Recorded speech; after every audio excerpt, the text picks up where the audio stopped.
اعوذ باللہ من الشیطان الرجیم، بسم اللہ الرحمن الرحیم۔ السلام علیکم معزز ناظرین، امید کرتا ہوا آپ سب خیریت سے ہوں گے۔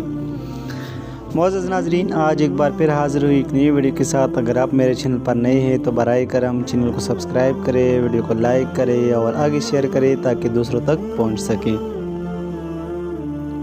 معزز ناظرین، آج کی ویڈیو میں ہم حضرت صالح علیہ السلام کی قوم پر اللہ تعالیٰ نے جو عذاب نازل فرمائی ان کے بارے میں سنیں گے۔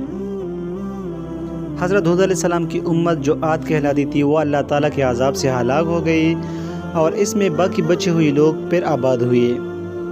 ان کی اولاد بڑھتی گئی، انہوں نے اپنا نام سمود رکھا۔ یہ لوگ بھی آہستہ آہستہ بت پرستی کرنے لگے اور برے کاموں میں پڑ گئے، تو اللہ تعالیٰ نے ان کے پاس حضرت صالح علیہ السلام کو نبی بنا کر بھیجا۔ انہوں نے اپنے قوم سے کہا کہ اللہ تعالیٰ نے قوم ہود کے بعد تم کو سردار بنایا اور زمین پر آباد کیا۔ تم زمین میں بڑے بڑے محل بناتے ہو اور پہاڑوں کو کاٹ کاٹ کر اس پر بھی گھر تراشتے ہو۔ تم اللہ تعالیٰ کی نعمتوں کا شکر ادا کرو اور زمین میں فساد مت پھیلاؤ۔ ان کی قوم کے امیر اور سردار لوگ جو غرور کرتے تھے، انہوں نے ان غریبوں سے پوچھا جو حضرت صالح علیہ السلام پر ایمان لے آئے تھے کہ بھلا تم کو یقین ہے کہ صالح کو اللہ نے نبی بنا کر بھیجا ہے؟ ان غریب ایمان والوں نے کہا کہ ہاں، ہم کو یقین ہے کہ حضرت صالح علیہ السلام کو اللہ تعالیٰ نے نبی بنا کر بھیجا ہے۔ اس پر مغرور امیر کہنے لگے کہ اچھا تم ایمان لاؤ، ہم تو ایمان نہیں لاتے۔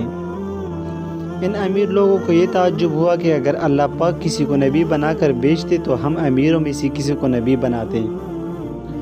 حضرت صالح علیہ السلام برابر اللہ تعالیٰ کا پیغام ان کو پہنچاتے رہے، مگر کوئی ان کو نہ سنتا بلکہ الٹا مذاق اڑاتے۔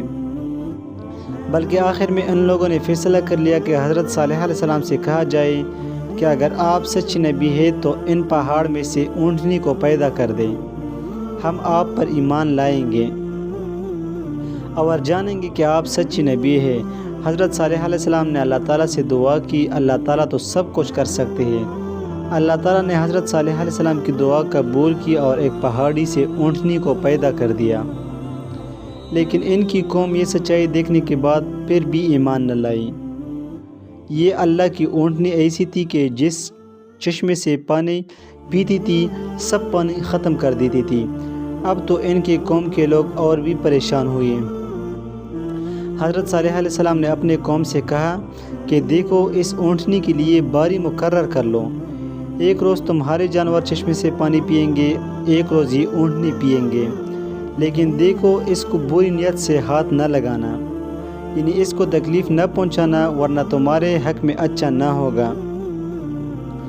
کچھ روز تک وہ اونٹنی کو حیرت سے دیکھتے رہے۔ ان کی قوم کے چند لوگوں نے مشورہ کر کے اونٹنی کو مار ڈالا۔ حضرت صالح علیہ السلام کو اس کی خبر ہوئی تو آپ کو بہت رنج ہوا اور انہوں نے اپنے قوم سے کہا کہ میں نے تم کو منع کیا تھا کہ اس اونٹنی کو تکلیف مت دینا، ورنہ تم پر جلد اللہ تعالیٰ کا عذاب آئے گا، مگر تم نے نہ مانا۔ اب تم لوگ اپنے گھروں میں 3 روز اور مزے کر لو، اس کے بعد اللہ تعالیٰ کا عذاب آئے گا جو تم سب کو ختم کر دے گا۔ چنانچہ ایسے ہی ہوا۔ اللہ تعالیٰ نے حضرت صالح علیہ السلام اور ان لوگوں کو بچا لیا جو ایمان لے آئے تھے، لیکن جو لوگ ایمان نہیں لائے تھے ایک بڑی ہیبتناک اور خوفناک آواز پیدا ہوئی جس سے وہ اپنے گھروں میں اوندے پڑے رہ گئے اور مر گئے۔ ایسے معلوم ہوتا تھا کہ کبھی یہاں رہتے ہی نہ تھے۔ جو لوگ خدا کے حکم پر نہیں چلتے اور پیغمبروں کا کہنا نہیں مانتے، ان کا یہی حال ہوتا ہے۔ اللہ پاک ہم سب کو اپنے عذاب سے بچائے اور اپنے رسول کی اطاعت نصیب فرمائے، آمین ثم آمین۔ دوستو، یہ تھی آج کی ویڈیو۔ اگر ویڈیو آپ کو پسند آئی ہے تو برائے کرم آگے شیئر کریں۔ وما علینا الا البلاغ۔